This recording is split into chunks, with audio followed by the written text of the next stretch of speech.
అందరికీ praise lord. దేవుని నామానికి మహిమ కలుగును గాక. మీరందరూ బాగున్నారు కదా? మీరు పెడుతున్న ప్రతి ప్రార్థన రిక్వెస్ట్కి అనేది మేము ప్రార్థన చేస్తున్నాం. మా ఆశ అంతా ఒకటే, ఎక్కడైతే మీరు తృణీకరించబడ్డారో, ఎక్కడైతే వెలివేయబడ్డారో, ఎక్కడైతే చేతులు చాపి సాయం కోసం ఎదురు చూశారో, అదే స్థలాల్లో నా ప్రభు మీ అందరిని హెచ్చించబోతున్నారు. విశ్వాసంతో ప్రార్థన చేయండి. God bless you all. ఈరోజు మనం ఎన్నో సమస్యల మధ్యన వెళ్తున్నాం. ఎన్నో ఇరుకిబ్బందుల మధ్య మనం ఉన్నాం.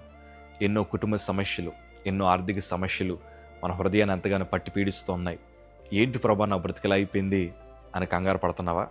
అస్సలు కంగారు పడద్దు. ఎందుకంటే భక్తి చేస్తున్న వారిని దేవుడు పరిశీలిస్తాడు. యథార్థంగా బ్రతుకుతున్న వారిని దేవుడు పరిశోధిస్తాడు. కొన్ని సమస్యల మధ్యన ఆయన నడిపిస్తారు, కానీ ఎన్నడూ ఆయన తన ప్రజలను విడిచిపెట్టే దేవుడు కాదు. యోబు గారు అనుభవంతో రాస్తూ అంటున్నారు కదా. యోబు గ్రంథము 5వ అధ్యాయము 18వ మాట మనం చదవగలిగితే, ఆయన గాయపరిచి గాయమును కట్టును, ఆయన గాయము చేయును, ఆయన చేతులే స్వస్థపరచును. ఈరోజు ప్రభు మనకు గాయం పెడతారు. ఆ గాయం పెట్టడం వల్ల దాని వెనకాల ఒక చాలా పరమార్థమే ఉంటుంది. ఈరోజు దేవుడు నన్ను గాయపరచడం వల్లే ఈరోజు ఒక సేవకుడిగా నేను మార్చబడ్డాను.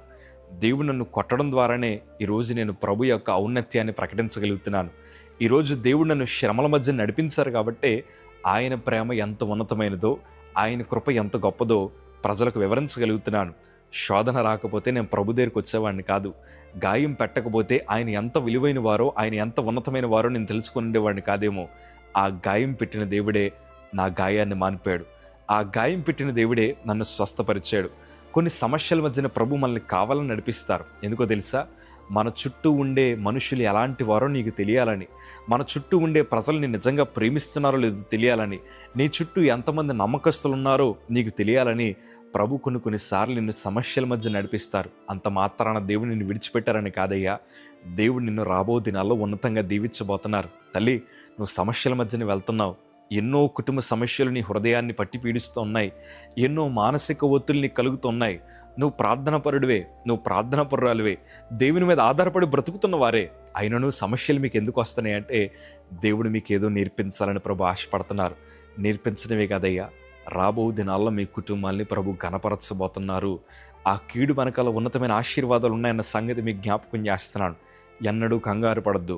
యోబు అదే ధైర్యంతో భక్తి చేశారు. రెండంతల దీవెన ఆయన పాదాల దగ్గరికి వచ్చి పడేలాగా దేవుడు చేశారు. యేసేపు కూడా సమస్యల మధ్యన ప్రయాణం చేశారు, కానీ దేవుడు ఆయన్ని విడిచిపెట్టలేదయ్యా. దేవుడు ఒక ఉన్నతమైన కృపను ఆయన పట్ల చూపించారు. ఆ శోధనలో ప్రభు వారికి ఏదో నేర్పించడానికి ప్రయత్నం చేశారు. వారు నేర్చుకున్నదే రాబో దినాల్లో వారికి ఉపయోగపడింది. వారు చక్కటి పరిపాలకులుగా మార్చబడ్డారు. అయ్యా, షడ్రక్ మేషక్ అబేద్నెగోలు సమస్యల మధ్యన వెళ్ళారు. ఆయనను దేవుడు వారిని విడిచిపెట్టలేదు.